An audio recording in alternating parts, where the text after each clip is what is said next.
Nabi ditanya tentang dosa apa yang paling besar. Ada dosa besar, ada dosa kecil, ada dosa besar, ada dosa terbesar di antara dosa besar.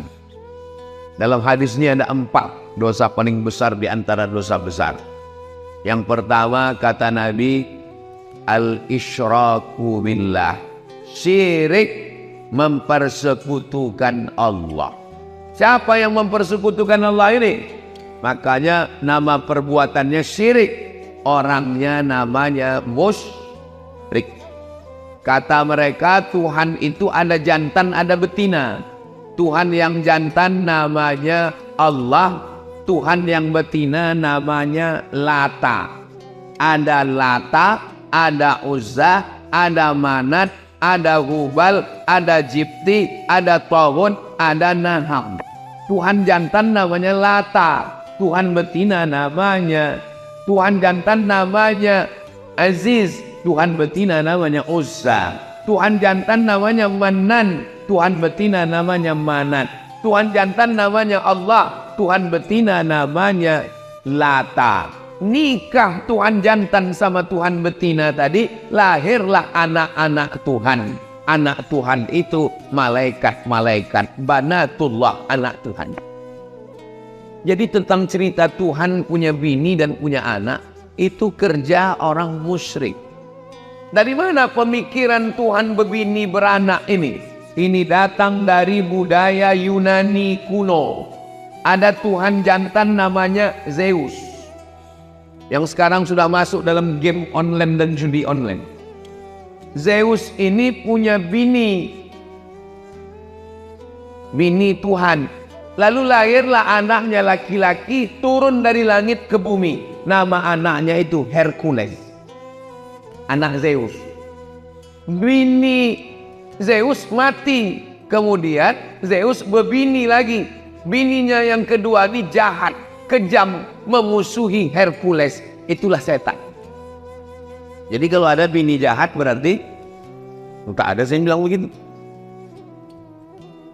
Jadi mitologi namanya. Ketika datang Nabi Muhammad SAW, ajarannya yang pertama adalah jangan syirik. Makanya kalau orang mau masuk Islam, dia mesti bisa mengesampingkan ini semua. Ajaran pertama dalam Islam, la ilaha. Kau jangan menyembah pokok kayu. Menyembah pokok kayu itu syirik, karena menduakan Allah. Kita diajarkan 17 kali sehari semalam, iyyaka na'budu wa iyyaka nasta'in. Ini sekarang banyak orang iyyaka na'budu wa duku nasta'in. Kenapa berdukun itu syirik? Karena dukun-dukun berkawan sama setan. Dukun mintanya ke setan. Saya tak percaya Pak Ustadz dukun itu mintanya ke setan. Buka Quran juz 29. Ada satu surat namanya surat Al-Jin. Kenapa surat Al-Jin? Bapak dengarkan aja pengajian. Ya terbaik. Karena pengajian subuh ini udah direkam. Kenapa surat Al-Jin? Karena memang makhluk jin itu ada. Siapa yang tak percaya kepada jin, berarti dia tidak percaya kepada surat Al-Jin. Kalau tak percaya kepada surat Al-Jin, berarti tak percaya kepada Quran. Jadi kalau ada orang kata, kau jangan percaya kepada jin. Loh, memang ada dalam Quran. Yang tidak boleh itu adalah percaya bahwa jin bisa menguasai kita. Itu yang tak boleh. Karena yang berkuasa hanya Allah, la haula wa la quwwata illa billah. Makanya sebelum tidur malam dibaca Al-Fatihah sekali, Qul huwallahu 3 kali, Al-Falaq sekali, An-Nas sekali, ayat kursi sekali, dihembuskan ke tapak tangan, disapukan ke muka, ke kepala, ke badan. Dibacakan Fatihah sekali, Qul huwallahu 3 kali, Al-Falaq sekali, An-Nas sekali, ayat kursi sekali, dihembuskan ke air, diminumkan, dimandikan. Air yang sudah dibacakan ayat-ayat tak boleh dipakai cebok, diminum habis. Takut saya terkencing-kencing Pak Ustaz, siramkan ke pokok bunga. Kalau terganggu yang anak gadis, yang cantik-cantik, jangan sombong. Karena tak semua laki-laki itu bisa menerima kenyataan. Nanti sakit hati dia, diganggunya pinggir jalan. Adek, mau tak nikah sama abang? Diam kau kucing kurap. Wih. Diambilnya air liur itu, dibawanya ke dukun. Dukun minta ke setan, dibacakannya mantra. Kakang telinga bosi mulut kesongkang gigi terkunci. Makan mie ayam, nampak muka jantan tuh bergelombang. Makan bakso, nampak muka dia. Pas mau makan gulai sate, nampak dia. Siang malam terbayang-bayang, makan tak kenyang, tidur tak lelap, kena pelet. Saya di rumah ada juga pelet ikan koi. Maka anak-anak kita diajarkan membaca-baca. Bang Abdul Wahid pun perlu juga ini, tak perlu kita ajari, dia tamat pesantren. Membaca-baca. Kenapa? Tidak semua orang niat baik, dukun, santet, jin, setan, segala macam. Saya jadi Dewan Juri Musabaqah Tilawatil Quran Kabupaten Indragiri Hulu di Pematang Rebak. Pagi-pagi pergi saya mau sarapan. Pas mau sarapan dipanggil orang. Ustaz Somad, Ustaz Somad. Ada apa? Saya bilang, tolong Pak Ustadz, ini diganggu jin. Rupanya ada anak gadis perempuan, matanya wow. Orang itu rupanya udah membacakan ayat kursi, jinnya tak keluar. Suruh orang itu saya membaca, tak mungkin saya nolak. Masa LCMA nolak? Gengsi lah. Sebetulnya saya tak pernah meruqyah, tapi karena di ruqyah. Orang tuh kenapa jinnya tak keluar? Dibacanya pelan. Allahu la ilaha illa huwal hayyul qayyum. Mana mau dia keluar? Pas disuruh saya membaca, saya bacakan. Karena perempuan tak boleh kita pegang kepalanya. Nah, kalau ada nanti orang ruqyah bilang, ini mesti dipegang. Ini jinnya kuat ini. Itu hantu dia tuh. Saya baca ke telinga sebelah kanan dari jarak jauh. Allahu la ilaha illa. Sadar dia. Entah jin itu takut, entah terlalu kuat, Allahu a'lam. Sehat dia. Alhamdulillah. Sejak itu takut saya. Sejak itu kalau ada orang kerasukan diganggu jin, saya kasih nomor kawan saya. Hubungi nomor ini. Satu hari salah nomor, rupanya nomor BNN, Badan Narkotika Nasional. Bapak Ibu yang dimuliakan. Tapi tidak semua orang itu karena gangguan jin. Ini kadang banyak jamaah ini mengadu ke saya. Ustaz Somad, tolong bacakan air Pak Ustaz. Laki saya ini malas sembahyang. Ustaz Somad, tolong bacakan air Ustaz. Laki saya ini selingkuh. Lama-lama saya mikir, kenapa semua salah jin? Pas kita bacakan ayat kursi diminumnya, tak ada reaksi. Memang dia tidak terganggu jin. Laki kau gatal. Sikit-sikit salah jin, sikit-sikit salah jin. Karena kita kasihan juga sama jinnya. Nanti lama-lama keluar KPJ, Komisi Perlindungan Jin. Saking banyaknya jin yang teraniaya. Bahkan jin pun udah banyak yang pensiun. Kata jin, aku udah tak menggoda manusia lagi. Lebih parah pula orang itu dari aku lagi, kata dia. Bapak Ibu yang dimuliakan Allah. Dibawalah Ustadz ruqyah ke rumah sakit. Sampai di rumah sakit, dibaca Ustadz nilai ayat kursi. Allahu la ilaha illa huwal hayyul qayyum. Diludahinya Ustadz. Apa kata dia? Sesama jin dilarang saling mengusir. Rupanya ulah yang membaca itu 11-12 sama yang dibaca. Jadi kata orang kampung kita, ini bukan masalah pistolnya, tapi masalah orangnya. Kalau bahasa kampungnya, man behind the gun. Orangnya. Imam Ahmad bin Hanbal, Imam Hambali tidak ada membacakan ayat kursi.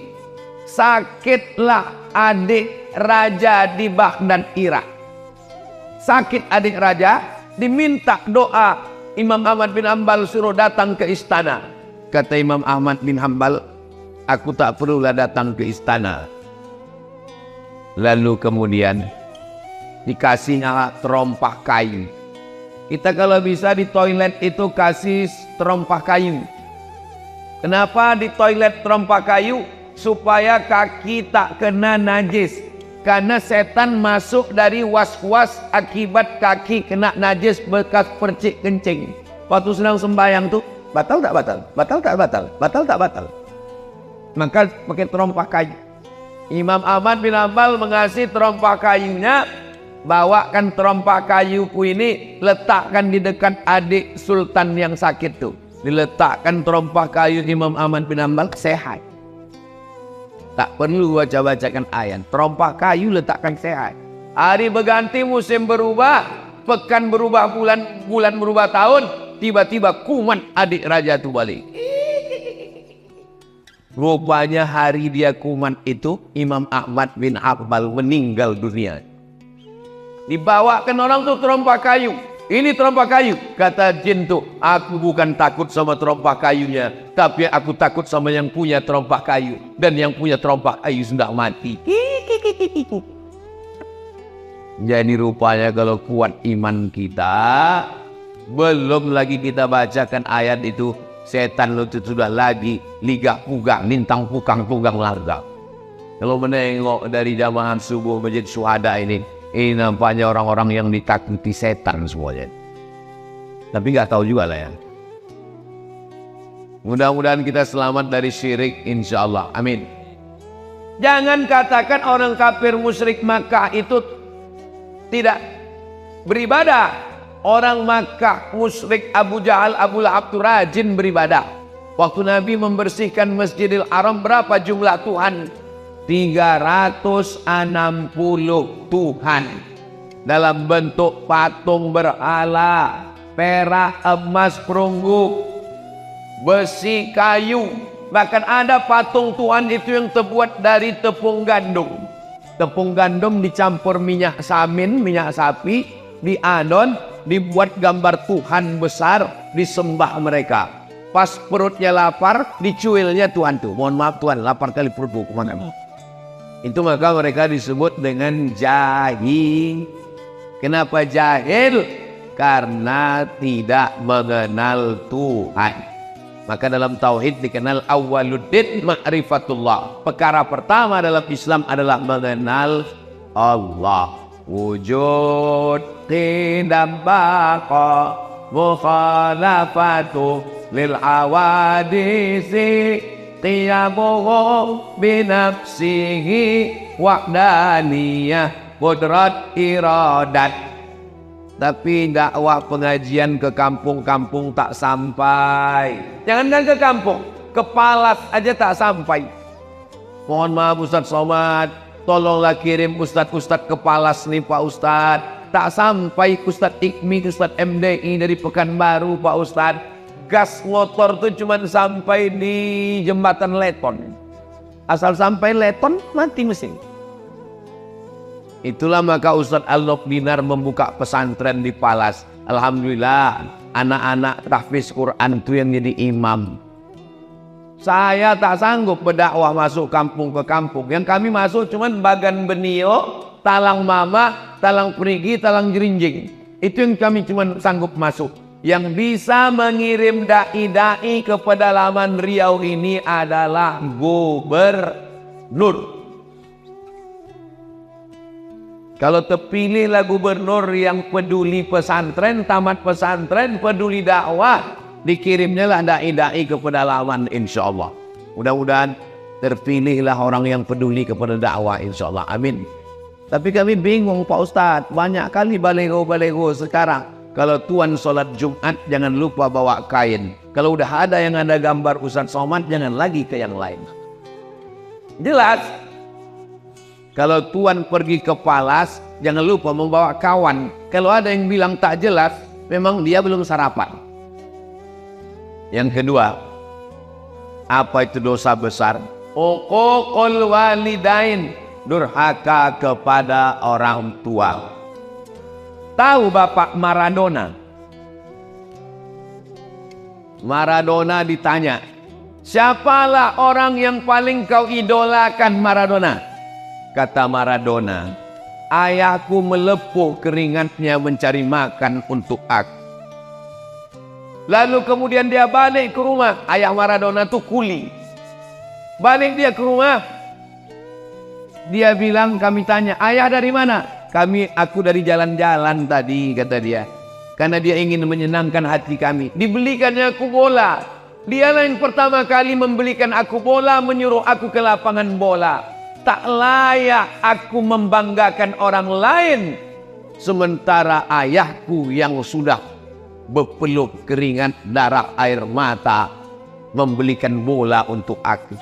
Jadi Maradona itu mungkin akidahnya tak sama dengan kita, tapi pasal kepada orang tua, dia termasuk orang yang berbakti kepada orang tua. Saya tidak mengajak Bapak Ibu suka sama Maradona, tak sukanya tak apa-apa.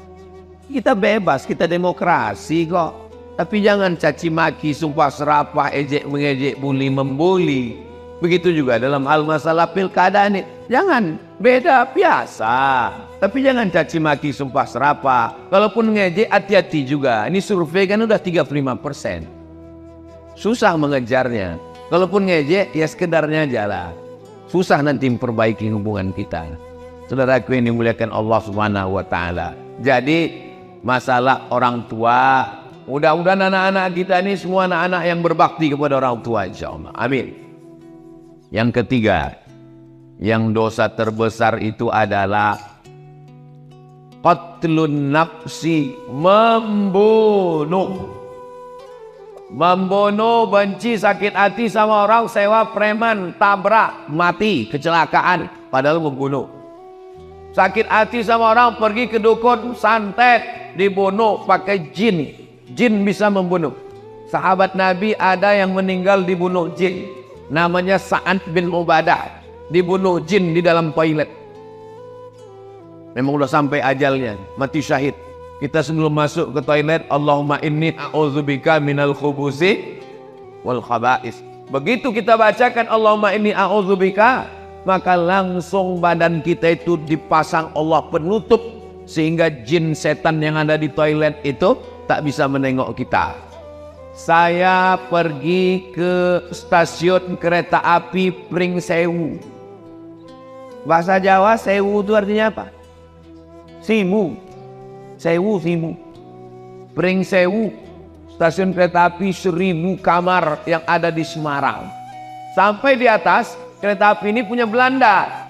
Sampai di atas saya ditunjukkan sama guide-nya, Ustadz Somad, ini ruangan jenderal Belanda. Toiletnya di luar. Jadi rupanya Belanda itu dulu tahu toilet itu tempat setan, dibuatnya jauh-jauh. Itu beda orang dulu sama orang sekarang. Orang dulu makannya di rumah, buang air besarnya di luar. Orang sekarang makannya di luar, buang air besarnya di kamar.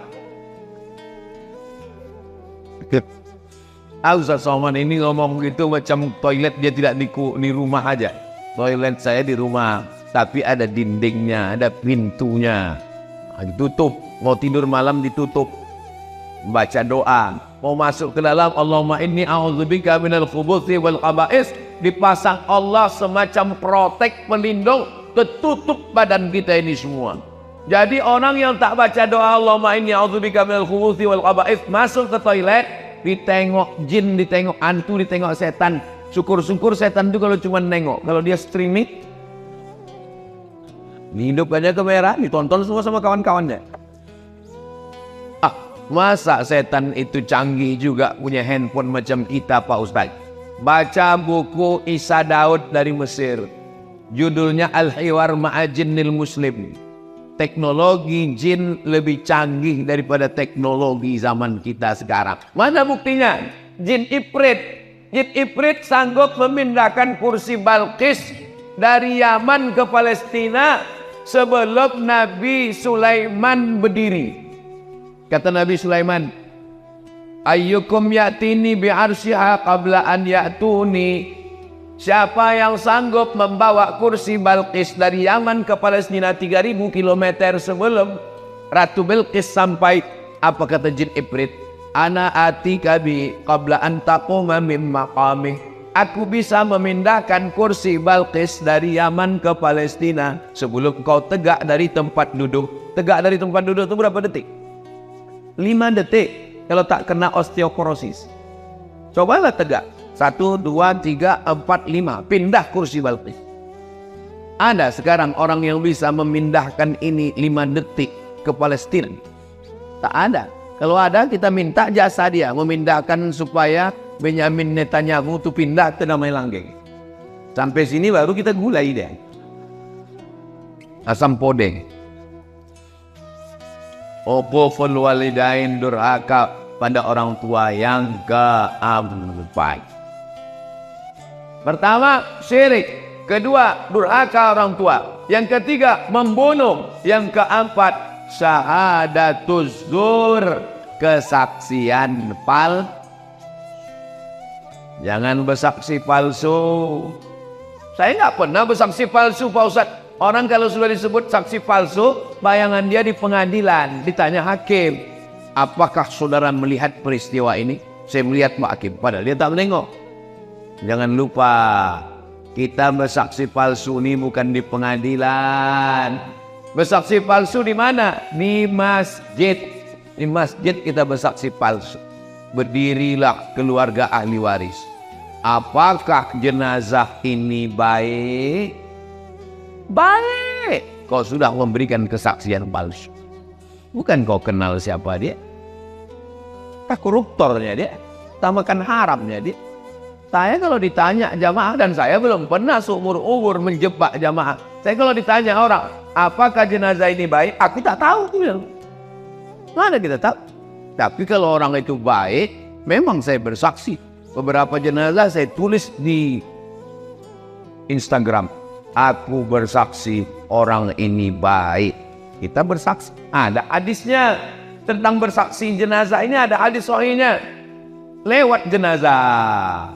Waktu lewat jenazah, orang memuji. Dia orang baik, dia orang baik, dia orang baik. Apa kata Nabi? Antum syuhada'ullahu alal ard.